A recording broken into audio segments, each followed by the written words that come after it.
하나님 말씀을 보겠습니다. 마가복음 3장 13절에서 19절입니다. 마가복음 3장 13절에서 19절입니다. 우리 다 같이 읽습니다. 시작. 또 산에 오르사 자기가 원하는 자들을 부르시니 나아온지라. 이에 12를 세우셨으니 이는 자기와 함께 있게 하시고 또 보내사 전도도 하며 귀신을 내쫓는 권능도 가지게 하려 하심이로라. 이 12를 세우셨으니 시몬에게는 베드로란 이름을 더하셨고 또 세베대의 아들 야고보와 야고보의 형제 요한이니 이 둘에게는 보아너게 곧 우레의 아들이란 이름을 더하셨으며 또 안드레와 빌립과 바돌로메와 마테와 도마와 알페오의 아들 야고보와 미 다데오와 가나안인 시몬이며 또 가룟 유다니 이는 예수를 판 자더라. 아멘. 거룩하신 하나님 은혜를 감사합니다. 주님 안에 있는 자들은 우리 영혼이 우리 육신이 평안함을 누릴 줄 믿습니다. 하나님 이 시간 귀한 노종의 찬양을 통하여서 하나님 앞에 영광을 돌립니다. 하나님 이 찬양 가운데 우리에게 은혜 주심을 감사합니다. 이 시간 말씀 가운데도 은혜 주셔서 깨달음 있게 하시고 그리고 우리의 삶이 변화받고 축복된 인생이 될 수 있도록 하나님 은혜를 베풀어 주시옵소서. 예수님의 이름으로 기도합니다. 아멘. 할렐루야. 감사합니다. 예수님은 지금 그의 생애와 사업에 있어서 중요한 순간에 도달한 것 같습니다. 예수님의 메시지를 가지고 출연하셨고 그리고 병을 고치고 이적을 행하셨습니다. 이러한 사역은 꽤 사람들의 마음속에 충격을 주기에 충분했습니다. 그런데 문제는 무엇이냐면 만약에 예수님의 자신에게 문제가 생기거나 하면 이 일을 영속적으로 지속할 수 있는 방법을 찾아야만 하셨던 겁니다. 그리고 그의 메시지를 널리 전파할 방법을 예수님께서는 고민하신 겁니다. 지금 신문이나 방송, 인터넷 여러분 잘 보시는 유튜브 같은 것이 있어서 내 얘기가, 내 뜻이, 내 생각들을 알리기에 아주 굉장한 그런 사회 문화를 우리가 가지고 있지 않습니까? 그러나 당시에는 이것을 극복하기 위해서는 뭔가를 해야 되는데 그게 뭐냐? 나를 대신해서 나와 똑같은 마음으로 똑같은 일을 할 수 있는 사람들을 뽑는 겁니다. 바로 이러한 고민을 해결하기 위해서 예수님은 오늘 본문에 제자들을 선택할 수밖에 없는 그런 필요성을 우리가 알아야 됩니다. 예수님이 제자를 선택해야 될 필요성, 그것은 지금 말씀드린 대로 이러한 내용들을 가지고 있습니다. 오늘 본문의 13절은 예수께서 자신이 원하는 자들을 부르셨다 이렇게 말합니다. 제자들을 선택하고 뽑을 때 본인의 마음에 들고 본인이 원하는 사람을 이렇게 부르신 겁니다. 말씀만 보면 쉽게 부르셨고 제자들도 쉽게 그냥 또 따라갑니다. 그러니까 부르니까 그냥 쉽게 응답을 하고 따라가는 모습들이 오늘 우리가 봤던 내용들입니다. 예수님께서 원하셔서 부르신 12명이 주로 어떤 사람들이었습니까? 대부분 어부들이 많았습니다.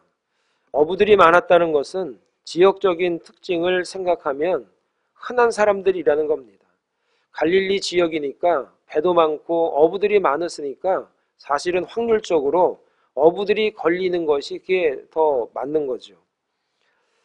그 중에는 세리도 있었습니다. 그리고 출신에 대해서 모호한 유다라는 사람도 있었어요. 유다라는 사람이 가룟딘이라고 하지만 이렇게 연구해보고 찾아보니까 이 사람에 대해서 사실은 그렇게 많이 알려지지가 않습니다. 열심당원도 있었습니다. 그래서 과격하게 막 말하고 과격하게 행동했던 사람들이 제자들 중에도 있었던 겁니다. 그래서 이 제자들의 구성을 보면은 어떤 규칙이 있는 것도 아니고 원칙이 있는 것 같지도 않습니다. 그냥 주님이 원하는 사람이 진짜로 모여든 것 같습니다. 원리나 원칙이나 주관을 가지고 뭘 한 것, 그런 느낌은 별로 들지 않는다는 겁니다. 그런데 말씀을 가만히 보면은 주님이 필요해서 선택을 했습니다. 그리고 원칙과 원리가 없는 것 같은 내용을 가지고 선택이 된 자들을 가만히 내용을 보면, 그런데 이들을 선택한 이유에 관해서는 오늘 성경에서 말씀을 하고 있습니다. 내가 왜 이들을 선택했는지, 내가 왜 12명의 제자를 뽑았는지에 관해서는 오늘 내용을 말씀을 통해서는 이야기해주고 있는 겁니다. 첫 번째가 무엇이냐? 내가 그들과 함께 교제하고 싶어서 내가 뽑았다, 이런 얘기를 14절에 하고 계십니다. 그래서 14절의 말씀에 보면 이렇게 말합니다. 이에 12를 세우셨으니 이는 자기와 함께 있게 하시고 또 보내사 전도도 하며, 이렇게 말씀하고 있습니다. 여기서 함께 있게 하시고 이렇게 말하고 있습니다. 여러분, 함께 한다는 말은 교제하겠다는 얘기 아닙니까? 함께 있으십시다, 우리 함께 갑시다 하는 얘기는 뭡니까? 교제하고 사귀자, 그런 얘기죠. 그러니까 예수님이 제자들을 선택하신 이유가 뭐냐면은 가장 먼저가 그들과 깊은 교제를 하고 싶은 겁니다. 여러분, 교제한다는 것은 어떻게 교제를 시작하죠? 얼굴만 멀뚱히 쳐다본다고 교제가 되나요? 여러분이 결혼하기 전에 교제를 하지요? 교제할 때 얼굴만 봐가지고는 교제가 안 되죠. 어떻게 하죠? 말을 하죠. 이름이 뭡니까? 뭐 이러면서 말을 하게 되는 겁니다. 교제한다는 것은 서로 말을 주고 받는다는 것입니다. 그렇게 하면서 서로에 대해서 알려줌으로 교제가 가능합니다. 아, 이름은 뭐고, 어디서 태어나고, 나이는 어느 정도 되고, 뭐 이런저런 얘기를 서로 주고받으면서 이제 서로를 알게 되는 겁니다. 지금 세상에 주님이 계십니까? 안 계십니까? 육신의 주님은 계시지 않죠. 그래서 우리가 주님과 육신적으로 이야기하면서, 육신적으로 이야기를 나누면서, 육신적으로 그분과 식사하면서 교제하는 방법은 이제 우리가 할 수가 없습니다. 저는 주님이 교제를 잘하신 분 중에 하나라고 생각합니다. 주님은요, 제자들과 함께 음식도 먹고 같이 먹고 걸어 다니면서 아마 수많은 얘기들을 나누신 것 같습니다. 밤이 되면 쌀쌀하니까 불도 피워가지고 불멍도 때렸을 것 같습니다. 주님은 교제를 통해서 제자들의 마음을 샀을 수 있을 겁니다. 주님은 교제의 달인 같습니다. 왜냐하면 제자들이 주님을 나중에 보면 알지만 주님을 위해서 헌신한 것을 보면 주님은 교제를 잘하신 분은 맞습니다. 그런데 오늘 그 주님이 우리와 함께하고 계시는가? 사실은 주님은 육신적으로는 우리와 함께하지 않으십니다. 우리들은 주님과 교제하는 방식이 그 전에 갈릴리에 있는 수많은 제자들과는 좀 다른 방식으로 교제할 수밖에 없습니다. 그래서 우리들은 주님이 말씀하신 말씀을 통해서 듣고, 말씀을 통해서 생각하고, 말씀을 듣고 생각하고 또 대답도 할 수 있습니다. 그리고 주님의 말씀을 더 깊이 알기를 원하면 말씀을 자주 더 많이 알려고 노력할 수도 있습니다. 그래서 배우기도 하고 또 말씀을, 좋은 말씀은 우리가 외우기도 합니다. 그러면서 교제하는 겁니다. 이게 다 교제 안에 포함이 되어 있는 겁니다. 그러기 위해서는 말씀을 좀 가까이 하는 게 유리하겠죠. 말씀을 가까운 데 둘 수밖에 없겠죠. 구약에 보면은 수많은 사람들이 하나님과 깊은 교제를 한 사람들이 많습니다. 근데 욥이라는 사람이 어떻게 하나님과 깊은 교제를 했는가 봤더니 욥기서 23장 12절에 이렇게 말합니다. 내가 그의 입술의 명령을 어기지 아니하고 정한 음식보다 그의 입의 말씀을 기히 여겼도다. 정한 음식이 뭐죠? 하루 3끼를 정한 음식이라고 말하는 거예요. 우리가 먹어야 될 하루의 식량, 우리는 3번 먹어요. 어떤 분은 2번도 먹기도 하지만 3번을 먹는다 이 말이에요. 하루 먹는 음식보다도 하나님의 말씀을 듣기에, 하나님의 말씀을 나누기에, 하나님의 말씀을 생각하는 게 그게 더 좋다는 거예요. 여러분, 은혜 많이 받고 은혜를 받기 시작하면요, 말씀이 꿀같이 달 때가 있어요. 야, 설교 듣는 게 너무 재밌다. 하나님 말씀 듣는 게 너무 재밌다. 하나님 말씀을 이해하는 게 이렇게 신기하고 신비로울 수가 있냐. 야, 이거 음식보다도 맛있다라는, 말씀이 맛있다라고 느끼는 그런 경우가 아마 여러분의 은혜 받는 그런 과정 속에서 있었을 것입니다. 요즘에는 하나님의 말씀을 이렇게 사모하고 하나님의 말씀을 듣는 것을 귀하게 여기는 것을 욥을 통해서 우리가 알 수가 있는 겁니다. 여러분, 욥은 하루 3끼 식사보다 더 하나님의 말씀을 귀히 여겼다고 말하고 있습니다. 날마다 육신을 위해 우리가 식사하듯이 영적인 건강을 위해서 영혼의 양식인 하나님의 말씀을 먹는 것이 당연한 겁니다. 근데 요즘에 여러분들은 어떤 음식을, 어떤 영적인 영양분을 많이 공급을 하십니까? 밑에서 밥 먹으라고 소리 질러도 애들이 잘 안 내려갑니다. 유튜브 쳐다보느라고. 요즘에는 유튜브 먹느라고 정신이 없는 것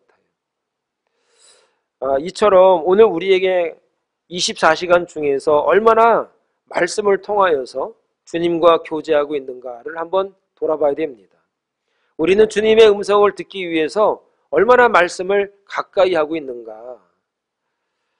다음으로 주님과 함께하는 방법이 또 하나 있는데 그게 뭐냐면은 기도하면서 주님과 교제할 수 있습니다.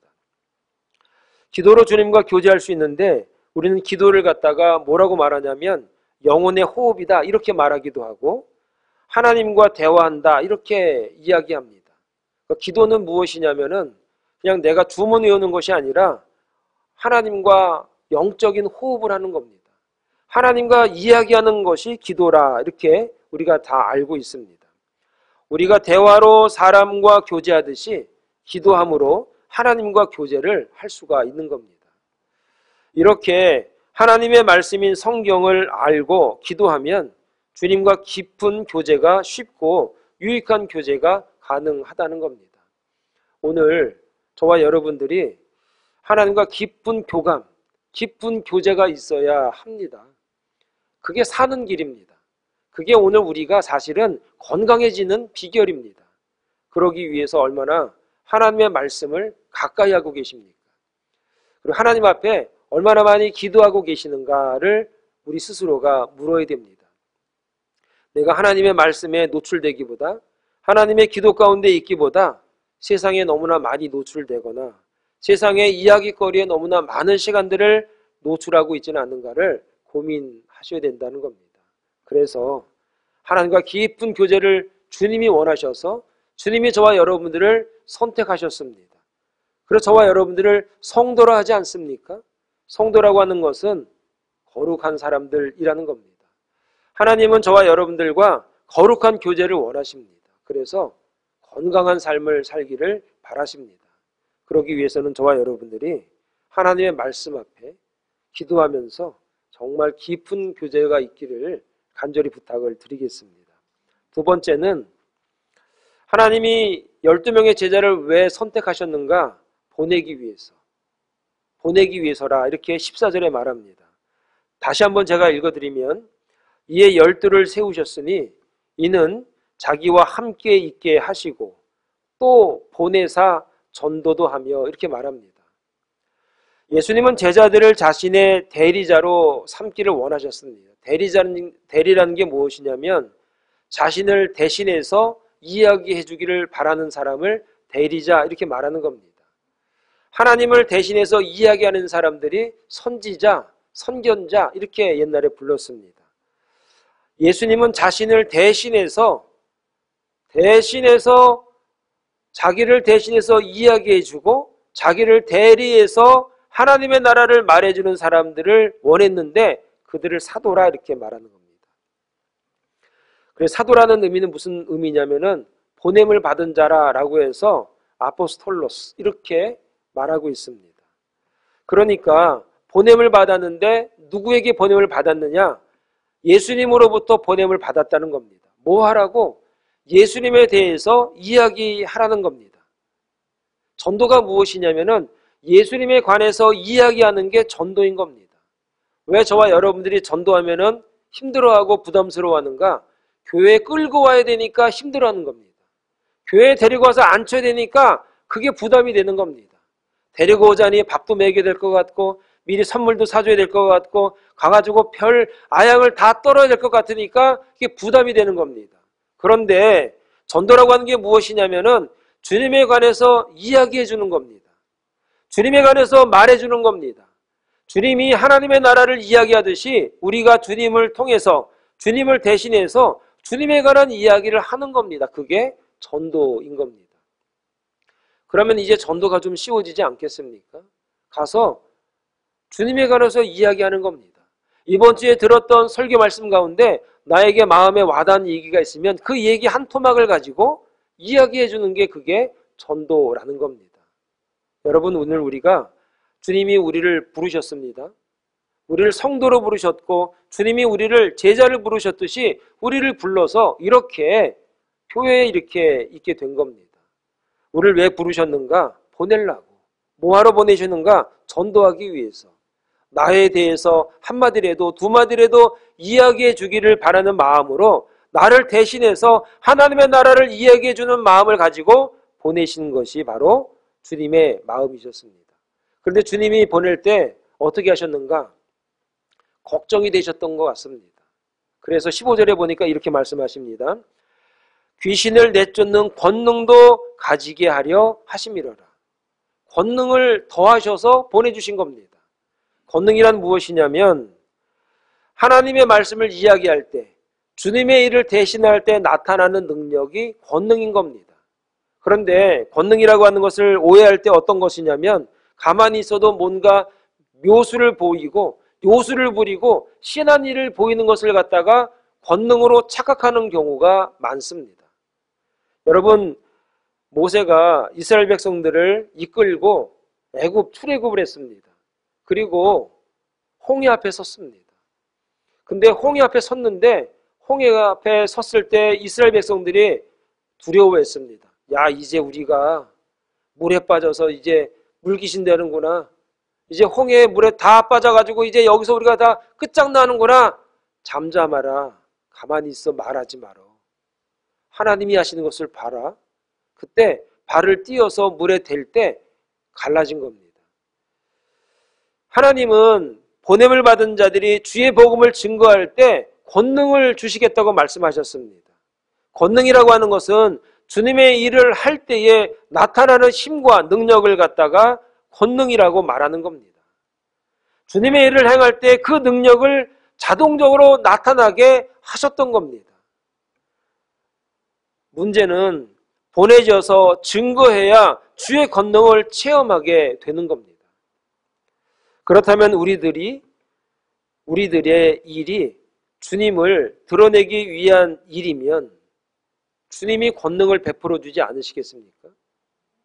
오늘 저와 여러분들이 하는 일이 주님의 일이고 주님이 보내셔서 하는 일이라고 믿으면 주님이 권능을 베풀어 주지 않으시겠습니까?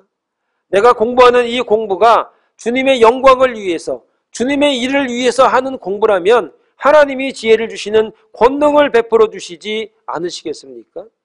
여러분들이 하는 그 사업장이 주님이 나에게 맡겨주신 사업장, 주님의 일, 주님이 나를 이곳으로 보내셨다라고 믿는다면 주님께서 그 사업장에 그 일터에 권능으로 역사하지 않으시겠습니까? 여러분, 그 일을 행할 때에 그곳이 주님이 보내신 곳, 내가 주님 앞에 보냄을 받은 자라고 하는 그 믿음을 가지고 여러분들이 그곳에 가신다면 그곳은 분명히 권능이 나타나게 된다는 사실을 여러분 믿을 수 있기를 바랍니다. 우리들은 무슨 일을 하든지 간에 주님의 영광을 위하여 하라고 말씀하신 이유가 무엇이냐면 내가 가는 그곳이, 내가 하는 그 일이 주님의 일이라는 것을 우리에게 알리시는 겁니다. 우리의 삶은 권능의 삶이 될 수 있습니다. 어떤 삶이 그런 삶이 되는가? 주님의 능력을 체험할 수 있는 삶은 무엇이냐면 내가 이곳이 내 일터가 아니라 주님의 일터고 주님이 보내신 곳이고 주님이 나를 기꺼이 보내신 곳이라면 그래 이곳에 주님 앞에서 내가 쓰임받는다는 믿음을 가지고 행할 때에 주님은 권능으로 지혜로 은혜로 함께 하실 줄 믿습니다. 그런데 아직도 내일이라고 생각을 하면 모든 게 힘든 겁니다. 내일이기 때문에 내 능력을 하기 때문에 힘들고 어렵고 고통스럽고 짜증나고 괴로운 겁니다. 그러나 주님의 일이며 주님이 함께 하시는 일이면 그렇게 믿고 살고 공부하고 사업하고 힘을 하나님께서 주신다고 믿고 이 사업장이 이 일이 주님의 일, 주님이 보내셔 하는 일이라고 믿는다면 하나님께서 왜 권능으로 베풀어 주시지 않겠습니까? 여러분 아직도 내가 하기 때문입니다. 내 힘으로 하기 때문입니다. 내 힘으로 먹여 살려야 되고 내 힘으로 페이먼해야 되고 내 힘으로 애들을 공부시켜야 되고 내 힘으로 내가 일하지 않으면 이러다 보니까 힘들고 어렵고 짜증나고 괴롭고 나는 뭐야? 나는 무슨 일벌레야? 이러다 보니까 괴롭고 집에 가니까 이건 무슨 사랑하는 이들이 앉아있는 게 아니라 왼수들이 앉아있는 것 같고 뭐 그러지 않습니까? 이게 주님이 나에게 맡겨준 사명, 나를 주님께서 이곳으로 보내셨다라고 하는 보냄받은 자라고 하는 그 믿음이 오늘 우리에게 있다면 여러분이 아는 그곳이 여러분이 있는 그곳이 왜 힘들고 어려운 곳이냐? 그곳이 어찌 보면 하나님의 권능을 체험하고 하나님의 능력을 체험하고 하나님의 살아계심을 체험할 수 있는 귀한 하나님의 영적인 일터가 될 수 있다는 겁니다. 그래서 주님의 능력으로 공부하고 주님의 능력으로 일하고 사업하는 사람들은 그래서 자족할 수 있습니다. 잘 못 돼도 결국은 주님께서 하시는 거니까. 잘 되면 얼마나 또 감사합니까? 주님이 도우셔서 이렇게 잘 돼 있으니까 얼마나 또 그 일이 또 복됩니까? 그래서 잘 돼도 잘 못 돼도 일에 성과가 있고 성과가 없어도 내가 자족하게 됩니다. 여러분 자족한다는 말이 무엇이죠? 내가 책임이 없다는 겁니다. 물론 책임감이 없어서 집에서 맨날 논팽이처럼 놀라는 얘기 그런 얘기 아닙니다. 열심히 했는데 열심히 수고했는데 그만큼 주시면은 그거에 자족할 수밖에 없는 겁니다. 그러면 여러분 병도 없고 스트레스도 없고 그냥 또 내일이 기대가 되고 내일 또 일하게 하시면 일하고 또 막으시면 또 못하는 거고 여러분 그런 마음이 바로 보냄을 받은 자의 마음입니다. 여러분은 어디에 보냄을 받으셨습니까? 여러분 어느 일터에 여러분을 하나님이 보내셨습니까? 여러분을 어느 곳으로 보내셨습니까? 저는요 일터가 아니라 가정으로 보냄을 받았습니다. 여러분 그 가정이 얼마나 귀합니까? 그 가정으로 여러분을 보내셨다면 그 가정을 위해서 여러분 얼마나 여러분들이 귀하게 해야 될 일이 많습니까? 음식을 만들어도 청소를 하더라도 그 일이 하나님이 보내신 일이라면 그 일터가 여러분 그냥 일터가 아닙니다. 이곳에서 주님을 만나고 주의 권능을 체험하는 그런 귀한 하나님이 함께하는 곳이 될 수 있다는 겁니다. 그러므로 저와 여러분들은 하나님이 보내기 위해서 우리를 부르셨습니다. 주님께서 저와 여러분들을 보내기 위해서 부르신 겁니다. 여러분이 있는 그곳은 주님이 보내신 곳입니다. 내가 가고 싶어서 어디로 간 곳이 아니라 하나님께서 여러분을 그곳에서 필요하셔서 여러분들을 그곳에 보내신 겁니다.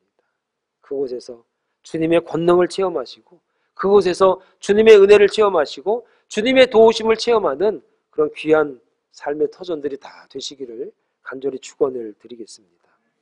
하나 더 말씀을 드리면 왜 제자들을 부르셨는가?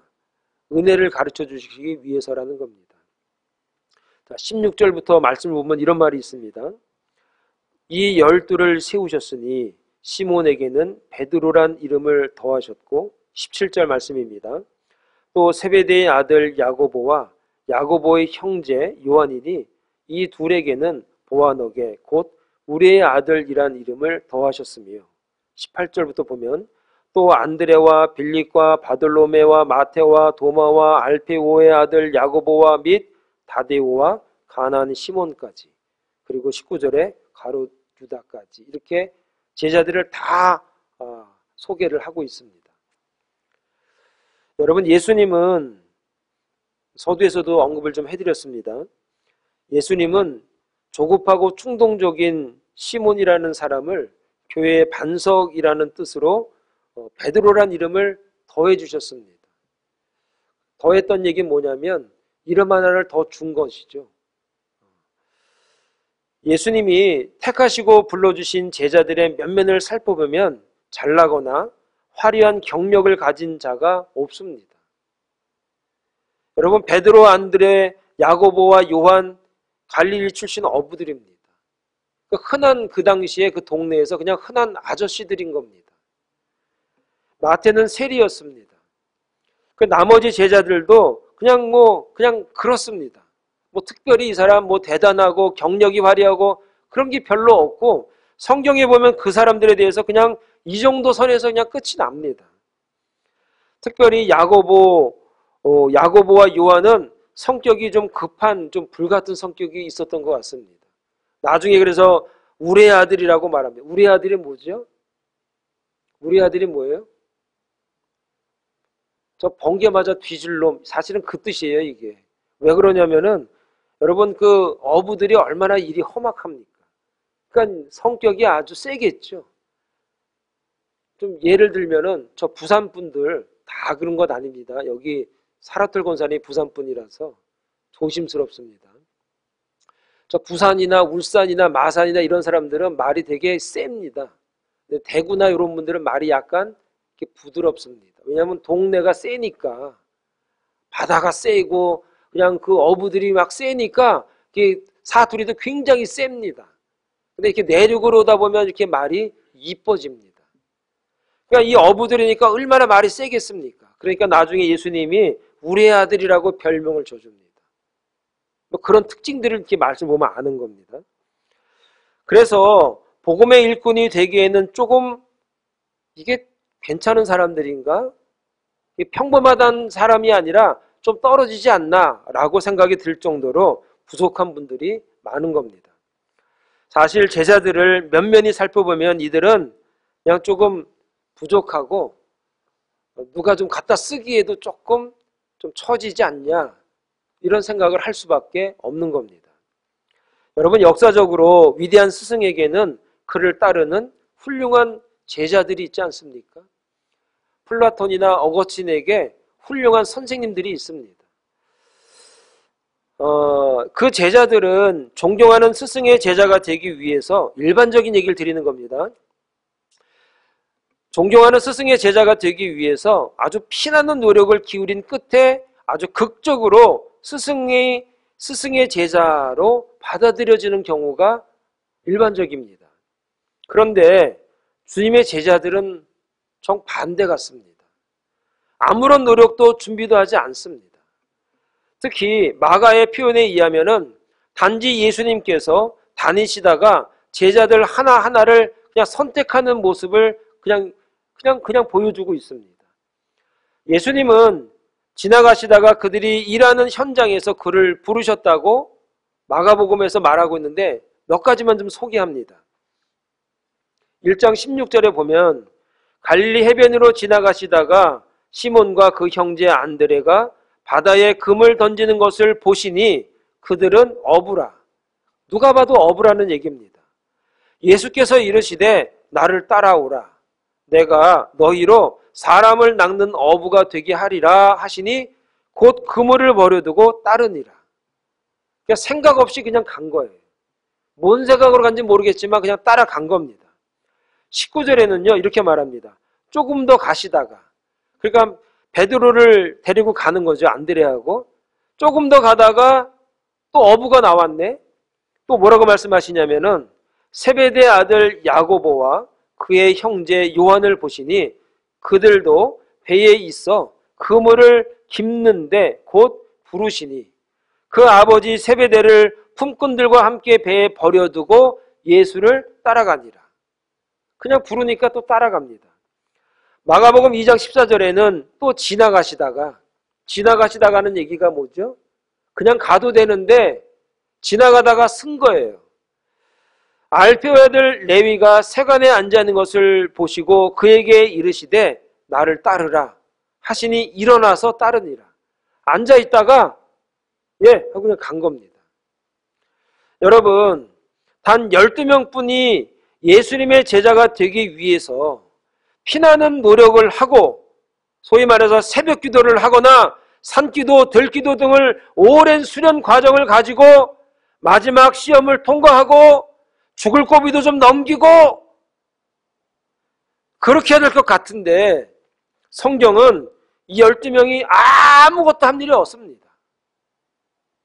여러분, 성경을 읽어보시면서 이 12명의 제자들이 뭐 제대로 한 게 있습니까? 아무것도 한 게 없어요. 그냥 주님이 부르셨습니다. 그리고 그 부르심에 대해서 응답하고 따라간 것밖에 없는 거예요. 인류의 최고의 지도자인 예수 그리스도께서 제자를 선택하시는데 제자들은 제자가 되기 위해서 아무것도 하지 않았어요. 그러면 누가 수련을 했냐 이 말이에요. 예수님이 하셨어요, 도리요. 예수님이 그 주권으로 당신이 원하는 자들을 부르셨다고 오늘 본문 13절에는 기록하고 있습니다. 마가는 단순히 산에 오르사라고 기록하고 있어요. 13절에 보면은 이렇게 말합니다. 또 산에 오르사 자기가 원하는 자들을 부르사 이렇게 간단히만 기록을 하고 있어요. 그런데 이 똑같은 내용이 누가복음 6장에 나와 있는데 누가복음 6장 11절에 보면 이렇게 말합니다. 한번 들어보세요. 이때에 예수께서 기도하시러 산으로 가사 밤이 새도록 하나님께 기도하시고 밝음에 그 제자들을 부르사. 예수님께서 제자를 선택하기 전에 뭐 하셨냐면은 산에 올라가셨어요. 밤에 산에 가셨습니다. 그리고 기도하셨습니다. 얼마나 많이 기도하셨는가?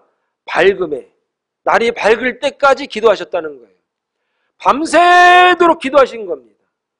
밤새도록 하나님 앞에 예수님께서 제자를 선택하기 전에 제자를 선택하기 위해서 밤새도록 기도하시고 나서 아침에 밝으니까 그때 툴툴 털고 일어나셔서 내려오셔서 제자들을 부르신 겁니다.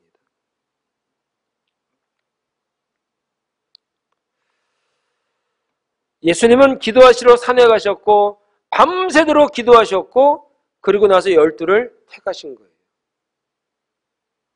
예수님은 사람의 외적인 조건이나 열정적인 차원에 의해서 12를 택하신 게 아니에요.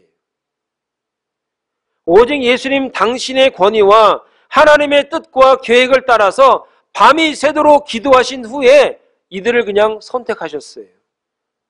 그러므로 예수 그리스도의 영광스러운 제자가 되는 것은 나의 노력, 나의 열정, 나의 학력, 나의 재물, 나의 지혜 이런 것에 의해서 선택한 게 아니라 오직 하나님의 은혜라는 거예요.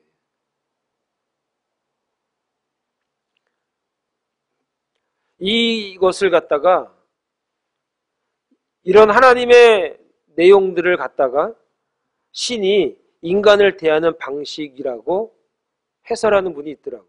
너무나 정확한 해설이라고 생각합니다. 하나님이 인간을 대하는 방식이 무엇이냐? 조건을 통하여서 우리를 좋아하고 선택하는 것이 아니라 그냥 좋아하시는 거예요. 그냥 좋아하는 거예요. 그냥 선택해 주는 거예요. 여러분, 우리도 이렇게 하나님을 흉내낼 수가 있지 않습니까? 우리들은 사람을 칭찬할 때, 좋아할 때 조건이 다 있어요. 이뻐서 좋아해요. 착해서 좋아해요. 공부 잘해서 좋아해요. 말 잘 들어서 좋아. 돈 잘 벌어서 좋아. 그죠? 우리 신랑 왜 좋아요? 돈 잘 벌어요. 아, 참 와이프 왜 좋아해요? 아, 음식 잘해요. 음식 오늘 맛있는 건 잘 만들어줘서 좋아요. 우리는 조건이 다 있다는 거예요. 여러분 가만히 생각을 해보시기 바랍니다. 우리의 무의식 중에서 우리가 좋아하는 사람들이 다 좋아하는 이유가 있어요. 그런데 하나님은 우리들에게 이유가 없어요. 그냥 좋으신 거예요. 그냥 좋은 성도인 거예요. 그냥 우리를 좋아하시는 거예요. 오늘 저와 여러분들도 옆에 계신 분들을 그냥 좋아하면 안 된가요? 좋아하면 안 되나요? 무슨 좋아해야 될 이유가 있어야 되나요? 여러분들에게 뭘 해줘야만이 여러분들이 좋아해야 하나요? 주님이 우리를 좋아하신 이유는 그냥 좋아하시는 거예요. 주님이 제자를 선택하신 이유는 주님이 그냥 아무런 조건을 다 내려놓으시고 그냥 부르신 거예요. 여러분, 주님이 우리를 부르신 이유는 우리가 뭘 잘해서가 아니에요. 주님이 우리를 사랑하시는 이유는 그냥 사랑하시는 거예요. 여러분의 자녀를 왜 사랑하고 좋아하죠? 이유가 있어요? 이유가 있는 부모는 이상한 부모예요. 여러분 자녀를 왜 사랑합니까? 여러분 자식을 왜 좋아하죠? 자식이니까. 그냥 좋아하는 거예요. 그냥 사랑하는 거예요. 예수님이 우리를 사랑하시는 이유는 아무것도 없어요. 그냥 사랑하시는 거예요.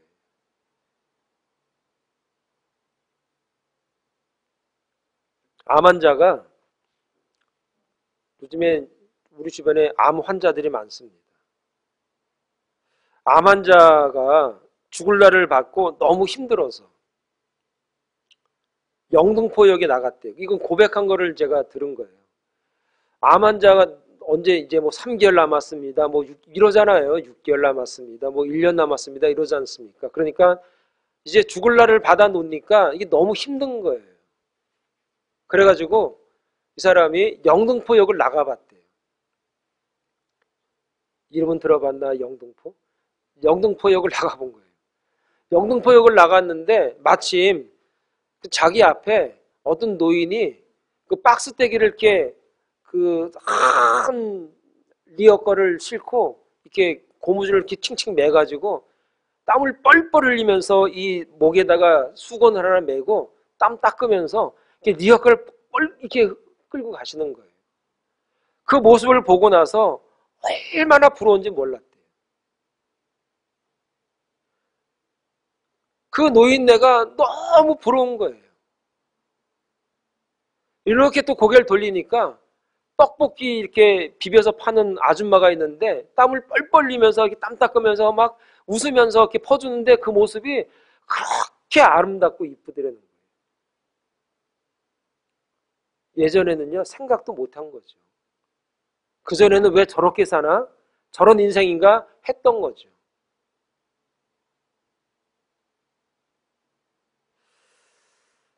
우리들은 세상에서 사는 이유가 있는 삶만 살았어요. 그동안에 이유가 있어야 살았어요. 이유가 있어야 즐거웠고, 이유가 있어야만이 이뻤고 좋았고, 좋아하는 사람도 이유가 있었고, 싫어하는 사람도 이유가 있었어요. 그래서 괴롭고 어렵게 사는 것 아닌가요? 우리가 신앙생활하고 예수를 믿는 이유는 우리를 조건 없이 사랑해 주시고 우리의 죄를 조건 없이 용서해 주신 그 은혜에 감사하는 것밖에는 없는 거예요. 예수님이 우리를 사랑하신 이유는 조건이 별로 없어요. 하나님한테 우리가 어떤 조건으로 딜을 할 수가 있겠어요? 하나님이 우리에게 조건을 내세우기 시작하면 안 걸릴 사람이 세상에 한 사람도 없습니다. 저부터도요. 제가 1번으로 걸릴 겁니다. 1번으로. 매를 맞아도 제가 1번으로 맞을 것 같아요. 제가. 제자들을 선택하실 때 조건을 따지지 않으셨습니다. 부를 때 나오는 자가 제자가 된 거예요. 순종하고 주님 따르는 자들이 제자가 되는 거예요. 여러분들을 교회로 부르실 때, 여러분들을 하나님의 백성으로 부르실 때는 아무런 조건이 없으셨어요. 지금도 그래요. 지금도. 고린도전서 1장 26절에 보니까 이렇게 말씀합니다. 형제들아, 너희를 부르심을 보라. 육체를 따라. 육체를 따라가 뭐죠? 조건을 따라. 조건 때문에 지혜로운 자가 많지 아니하며 능한 자가 많지 아니하며 문벌 좋은 자가 많지 아니하도다. 하나님이 우리를 부르실 때는 조건은 아무런 소용이 없는 거예요. 우리는 조건이 돼야 된다고 생각을 하는데, 그렇게 세상을 살아가는데 하나님은 우리를 그냥 사랑하셨어요. 우리 또한 마땅한 자격과 능력이 부족하지만 하나님의 은혜로 부르셔서 복음의 일꾼이 되게 하신 겁니다. 우리의 공로와 자랑이 아닌 그냥 하나님의 은혜라는 겁니다. 부족한 자를 불러서 복음의 일꾼으로 세워주신 것, 그것만으로도 우리가 감사해야 한다는 것이죠. 사랑하는 여러분, 말씀을 좀 정리를 하겠습니다. 예수님이 제자를 부르셨듯이 우리도 동일하게 부르셨습니다. 그리고 하나님께 주님의 이름으로 기도하며 예배자의 삶을 살게 하신 것, 너무나 감사한 일입니다. 주님과 깊은 교제가 있어야 됩니다. 그리고 우리를 보내시기 위해서 부르셨어요. 여러분이 있는 그곳이 주님이 보내신 거예요. 그리고 오로지 주님이 우리를 사랑하셨습니다. 오로지 주님의 은혜가 우리를 사랑하신 겁니다. 그것을 알게 하기 위해서 말씀을 오늘 우리에게 주셨고, 제자들이 그걸 깨닫게 하기 위해서 오늘 주님께서 부르신 겁니다. 이 부르심에 합당한 삶이 오늘 저와 여러분들의 삶이 있기를 간절히 축원을 드리겠습니다. 기도하겠습니다. 거룩하신 하나님 아버지, 은혜를 감사합니다. 주님께서 제자를 부르실 때는 아무런 조건이나 이유나 원인이 없으셨습니다. 그냥 주님께서 기도하시고 성령께서 인도하셨습니다. 그냥 은혜로 그들을 부르셔서 제자를 삼아 주셨습니다. 오늘 우리도 동일하게 주님께서 부르셔서 성도로 삼으시고 제자로 삼아 주셨습니다. 오늘 주님과 깊은 교제를 잘 감당할 수 있는 그런 귀한 하나님의 제자들이 되게 하여 주시옵소서. 우리를 부르신 이유는 보내시기 위해서 우리를 부르신 줄로 믿습니다. 우리가 간 그곳이 주님이 보내신 곳이기 때문에 그곳에서 주님의 권능을 체험하는 믿음의 종들이 되어지게 하여 주시옵소서.